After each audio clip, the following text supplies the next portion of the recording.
Teleaula Parnamirim. Olá, querido aluno. Mais uma vez, estamos aqui para a nossa aula de matemática. E você que está aí cursando o 9º ano do ensino fundamental, não perca nenhum detalhe. Lógico que essa aula também serve para os demais, porém, especialmente para você que está cursando o 9º ano. E aí, lógico, meu nome é Francisco José, pode me chamar de professor FJ, e hoje nós vamos ter um pouco de noções de probabilidade. Aquele conjunto de aulas que disse para vocês que nós teríamos que também usar um pouco de porcentagem. Nós vimos a parte de porcentagem, nós vimos no nosso último encontro também, trabalhando a parte de porcentagem, a parte de juros simples, a parte de juros composto, e agora nós vamos ter noções de probabilidade. E é claro, antes de entrar no assunto propriamente dito, na parte de probabilidade, eu convido vocês a conferirem aquela questão que nós deixamos para vocês na parte que nós estávamos trabalhando de porcentagem. E aí você pode ver aí no seu material se você acertou ou não a questão. Dizia o seguinte: numa classe de 9º ano com 40 alunos, 3 são canhotos. Que porcentagem da classe representa o número de canhotos? E aí, como a probabilidade também nós vamos trabalhar a porcentagem, aí eu trago mais uma vez aqui uma questão em que se tratando também de porcentagem. Primeiro, eu quero saber a porcentagem de uma parte do todo, ou seja, 3 são canhotos. Então, que porcentagem representa aí o número de canhotos nessa turma que tem 40 alunos? Vamos observar. E aí o comparativo é 3 em 40. Nós fazemos a comparação de 3 em 40. Nesse caso, nós vamos ter 0,075. De onde é que vem esse número, professor Francisco? Gente, esse número ele veio da divisão de 3 por 40. E ao encontrar esse número decimal, aí eu já sei como transformar em porcentagem. Como? Eu posso pegar de forma prática essa vírgula, quando eu vou multiplicar o número por 100, ele vai ficar depois do 7. Aí, gente, a gente traz a vírgula para ir após o 7. Então, no caso, vamos ter 7,5 sobre 100. Ou seja, quando eu tenho 0,075, é a mesma coisa de eu ter 7,5 sobre 100. E o que é que significa 7,5 sobre 100?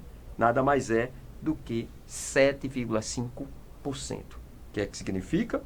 Se eu tenho 3 alunos que são canhotos no número de 40, eu tenho 7,5% dessa turma representa o número de canhotos. Ok? Deu para acertar aí a questão?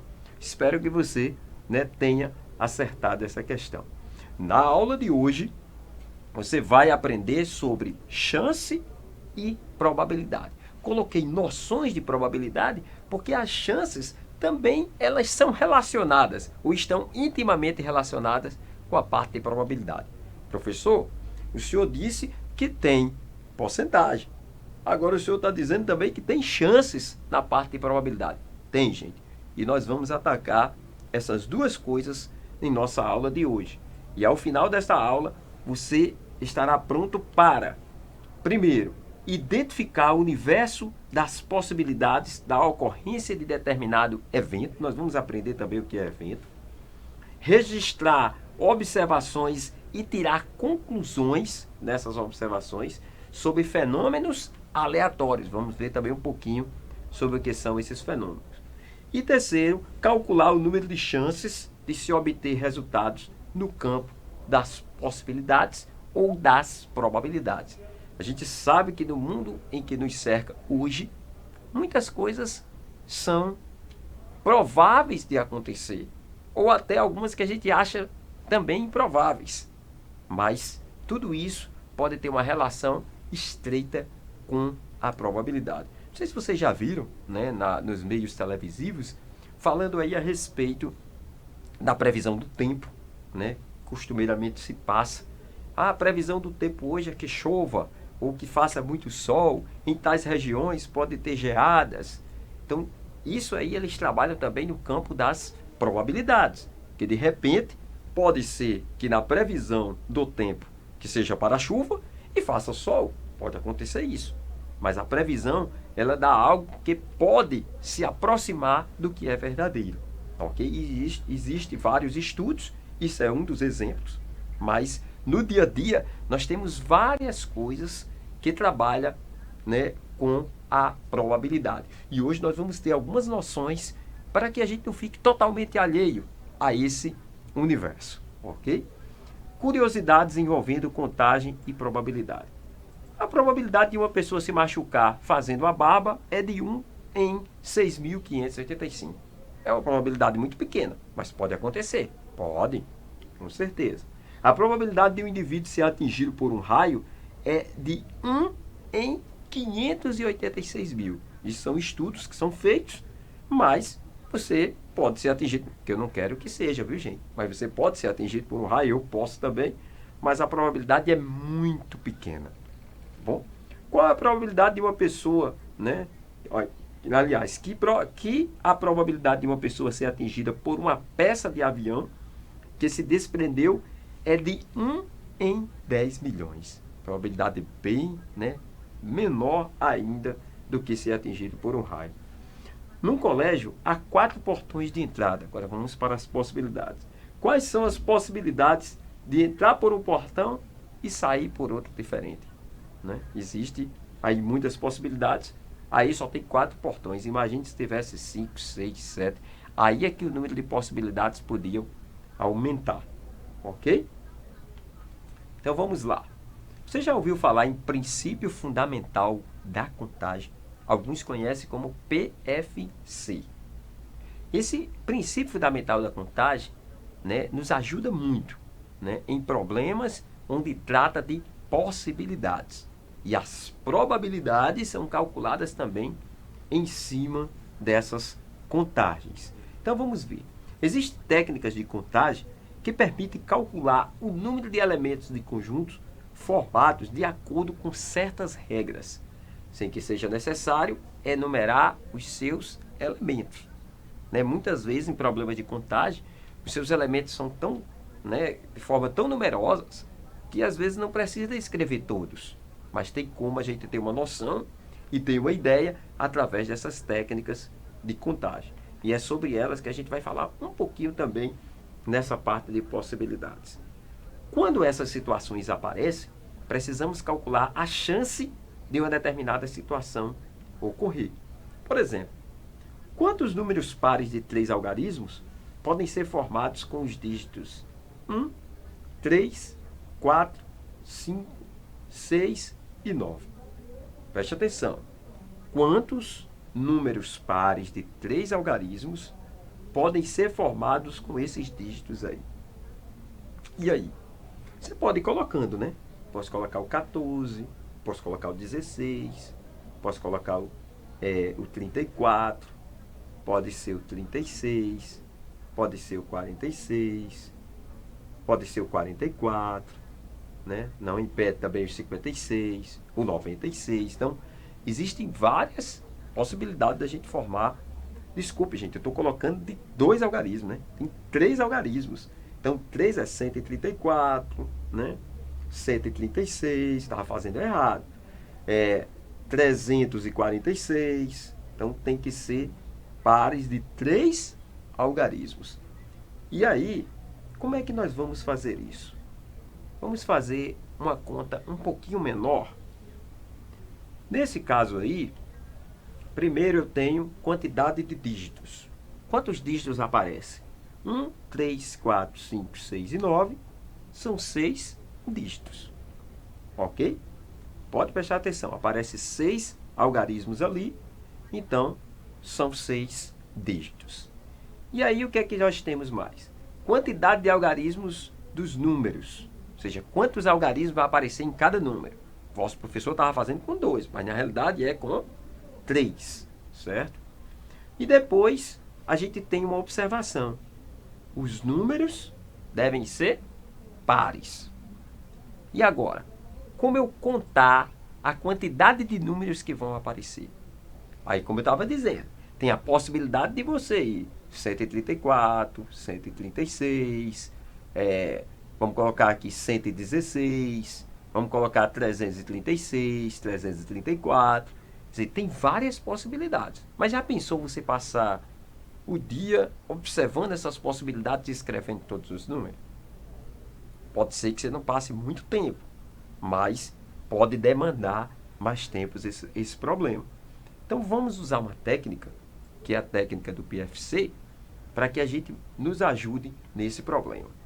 Nós vamos colocar ali o primeiro algarismo, o segundo e o terceiro, já que o número é formado por 3 algarismos. Gente, a observação que nós temos desse problema, nós vamos começar pela observação, é que os números sejam o quê? Pares. Se eles têm que ser pares, ele tem que terminar com um número par. Concorda? Quantos são os números pares que aparecem nessa lista? 1, 3, 4, 5, 6 e 9. Os pares são 4 e 6. Então, nós temos duas opções para o terceiro algarismo, ou seja, o algarismo aí das unidades. Duas opções, que são os números 4 e 6. Quantas opções nós temos para o segundo algarismo? Temos 6 opções. Não temos nenhuma restrição. Ok? Não diz que os algarismos têm que ser distintos. Então, nós temos 6 possibilidades aí para o segundo algarismo. E para o primeiro algarismo, nós também temos 6 opções.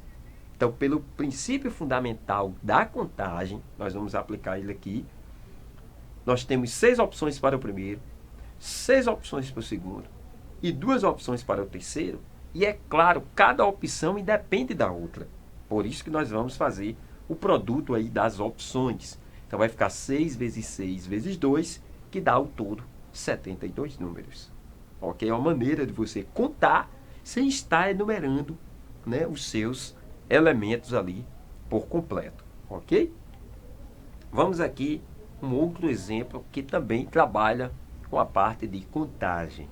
A sorveteria Olímpia oferece uma taça de sorvete que pode vir coberto com chantilly ou calda de caramelo. Há 4 sabores a escolher: coco, creme, morango e chocolate. Se você quer uma taça com um sabor e uma cobertura, de quantos modos você pode compor o seu pedido? Veja, você quer um sabor e também quer uma cobertura. Quantos modos você pode fazer? Ou seja, a gente pode pensar, eu posso ter um sorvete de coco com a cobertura de chantilly. Eu posso ter um sorvete de coco com a cobertura calda de caramelo. Eu posso ter um sorvete de creme com a cobertura de chantilly. Pode até ser pouco as quantidades, ou poucas as quantidades. E a gente fazia assim, enumerando. Mas se forem maiores, então por isso que a gente é bom ter a técnica para que quando a gente recaia num problema maior, nós saibamos como resolver. Quantidade de coberturas, tenho 2, certo? Quantidade de sabores, tenho 4. E para cada sabor, eu posso escolher uma cobertura diferente. E para cada cobertura que tem, eu também posso escolher um sabor diferente. Então, gente, nesse caso, o número de modos é 4 vezes 2, né, que dá 8 modos diferentes de compor o pedido. Tranquilo, né? O princípio fundamental da contagem nos ajuda a responder problemas que aí pode ser simples por terem poucos números ou poucas opções, mas tem lugares que podem ter mais opções. E aí a gente já saber como também aplicar, né, esse princípio fundamental da contagem. Agora vamos entrar na parte de probabilidade. A palavra probabilidade deriva do latim probare, provar ou testar. Informalmente, provável é uma das muitas palavras utilizadas para eventos incertos ou desconhecidos, sendo também substituída por algumas palavras como sorte, risco, azar. Quem já não ouviu, né, estas palavras no dia a dia? Incerteza, duvidoso, dependendo do contexto, ok? É possível entrar no mundo das possibilidades de maneira divertida. Lógico, alguns usam, né, quando vai brincar, aí lançando dados, outros com cartas de baralho, outros com joguinhos até online também, onde trabalham a parte de probabilidade, onde diz, olha, eu creio que a fulano vai acertar, né? Quando lançar um dado, né? Eu aposto que cai um 4 aí voltado, com a face voltada para cima. Outros não, é fulano quem vai realmente vencer. Qual é a probabilidade disso acontecer? Né? Às vezes você escolhe achando que a chance é maior para aquele candidato que você escolheu. Ou para aquela opção que você teve. Mas como é que você faz isso? Será que você calcula alguma coisa? Tem base de dados para isso? De repente, por exemplo, você vai lançar um dado normal, de 1 a 6. Ao você lançar esse dado, você diz, não, eu quero que saia um número de 1 a 6. Aí fica esperando. Qual é a chance de você ganhar? É claro que vai ser 100%, que os números são de 1 a 6 ali. Agora você diz assim, qual é a chance de sair o número par? Aí você já vê que a probabilidade já muda. A chance que você tem não é 100%, vai ser 50%, porque pode sair o 2, pode sair o 4 ou pode sair o 6. Então é aí, gente, onde a gente também entra no universo da probabilidade, mesmo sem saber o que é probabilidade. Vocês podem estar brincando, né, nas situações, estar nesse universo sem saber que se encontra no mesmo. Ok? Então, a probabilidade, né, tem um estudo da teoria dessas probabilidades que estuda as possibilidades de ocorrência de cada experimento aleatório. Então, ali tem a definição, né? Evento é qualquer subconjunto do espaço amostral. Experimento aleatório, gente, é um experimento que você pode, né, fazer com qualquer coisa, desde que você não saiba o resultado que vai sair naquele dado experimento. Aí eu falei, né, por exemplo, o lançamento de um dado. Você joga, não sabe qual face vai ser voltada para cima. De repente, em umas cartas de baralho, você não sabe quais são as cartas que vão vir para você de imediato. Então, nessas situações ou nessas circunstâncias, por exemplo, quem vai divulgar, como eu falei no início da aula, da previsão do tempo, ele vai chover, ou quem sabe vai ficar nublado, ou vai ter sol naquele dia. De repente, pode acontecer uma dessas coisas, que também pode ser de forma aleatória.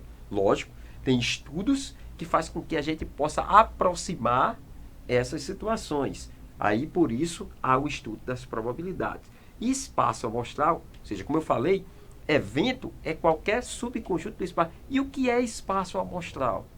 Como eu já venho falando dos dados, se eu tenho um número de 1 a 6, o espaço amostral é 1, 2, 3, 4, 5, 6.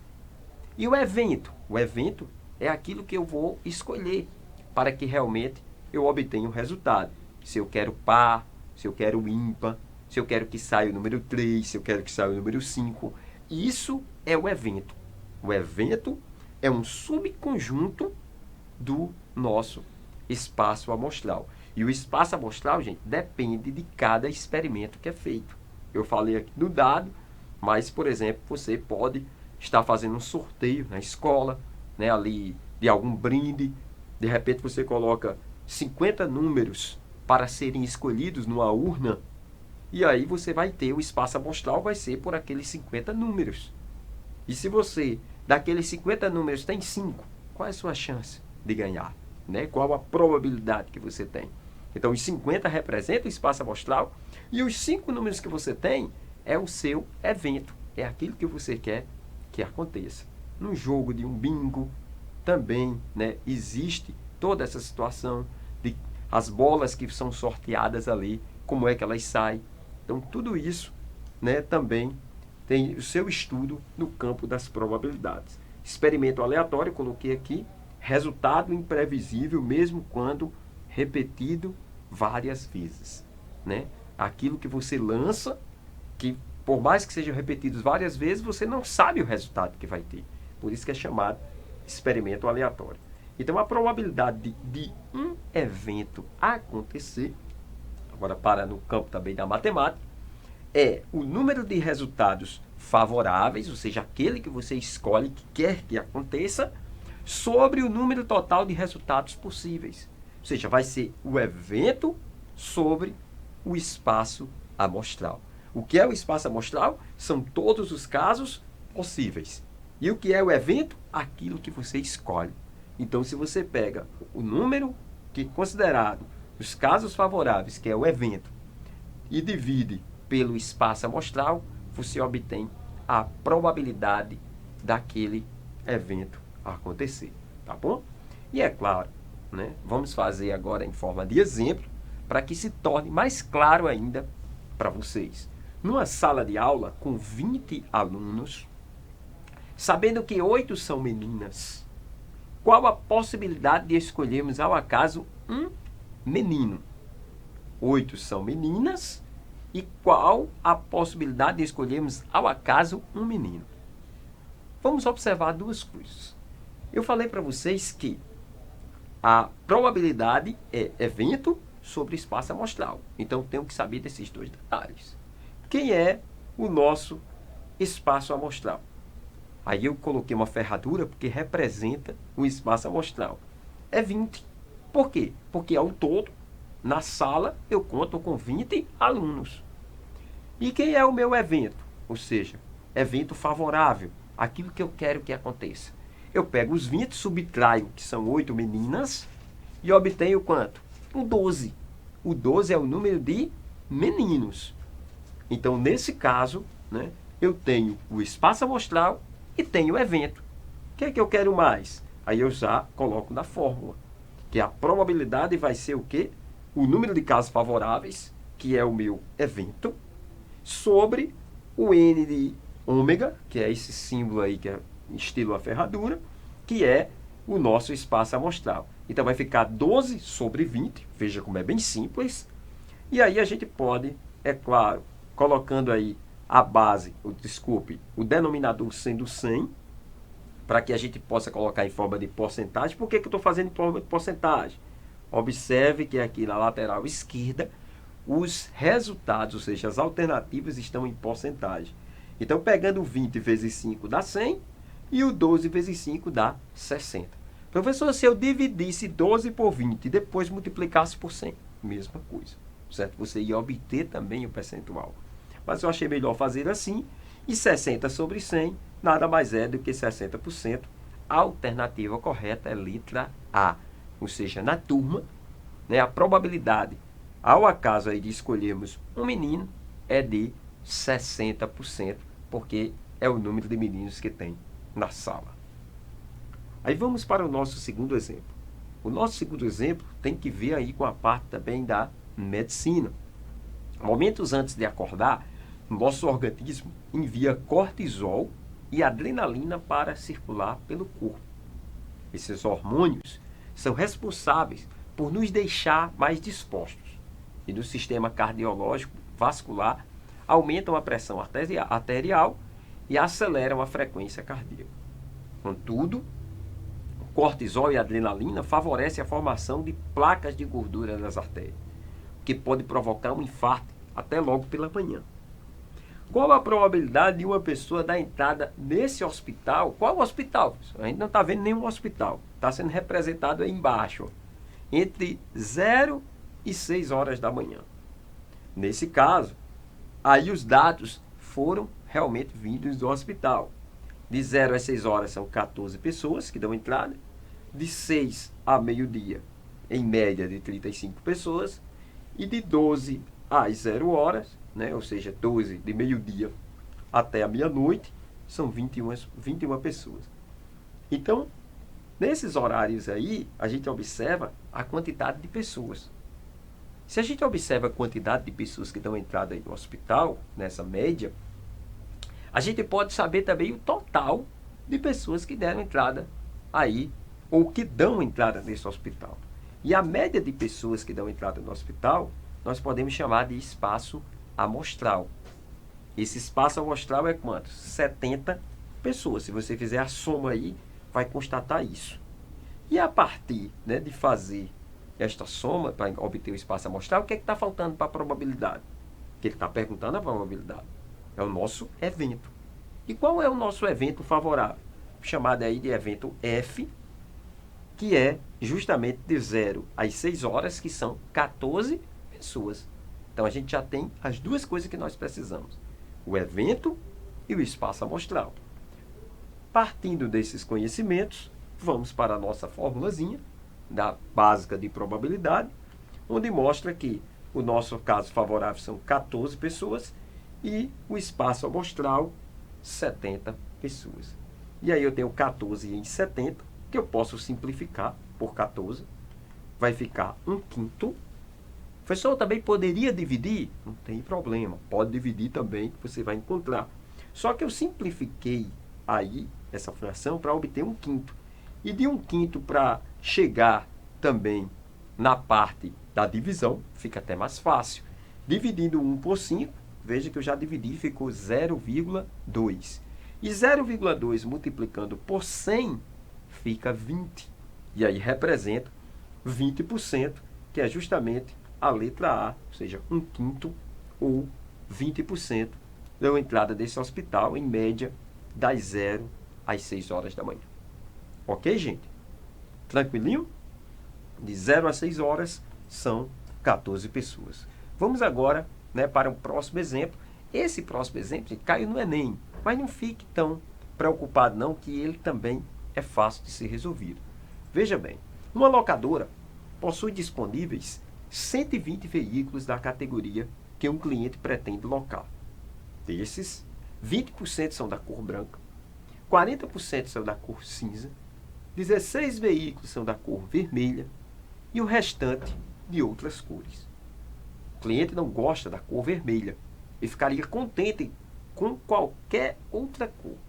Mas o sistema de controle disponibiliza os veículos sem levar em conta a escolha da cor pelo cliente, disponibilizando aleatoriamente qual é a probabilidade de o cliente ficar contente com a cor do veículo. Probabilidade, veja bem, a probabilidade do cliente ficar contente. Nesse caso, temos aí essas alternativas, da A até a E. Qual vocês marcariam? Vejam bem. Aí, gente, para probabilidade você pode pensar. Basicamente, em probabilidade eu vou pensar no espaço amostral e no evento. Qual o espaço amostral aí? O espaço amostral é 120, porque ao todo eu tenho 120 veículos. Só que o cliente, diz aí que o cliente não fica satisfeito com os veículos na cor vermelha.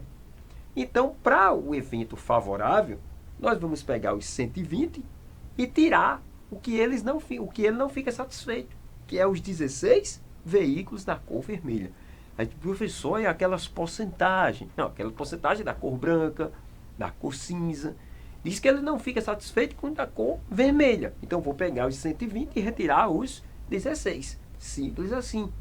E aí, esses 104 é o meu evento favorável. Qualquer um dos 104 ele vai ficar satisfeito. Então, nesse caso, nós temos a probabilidade que vai ser o número de casos favoráveis sobre o número de casos possíveis, que é o nosso espaço amostral. Então, vai ficar 104 120avos. Como ele não coloca a resposta de forma percentual e nem simplifica a resposta, olha só, já dá para a gente notar que a letra E é a letra verdadeira. Ok? Veja que a questão é bem tranquila, né, e deu para a gente poder resolver aqui de acordo com os conhecimentos que nós obtivemos nesta aula. Ok? Então, para que vocês, né, não fiquem sem praticar, né, e sem também, quem sabe, dar continuidade ao nosso estudo, eu trouxe também uma sugestão aqui de atividade, que é na página 181 do livro A Conquista da Matemática, do 9º ano de 2018. Tá bom? Então, mais uma vez, desejo a todos que fiquem com Deus. Um abraço do vosso professor FJ e até o nosso próximo encontro, se Deus assim nos permitir.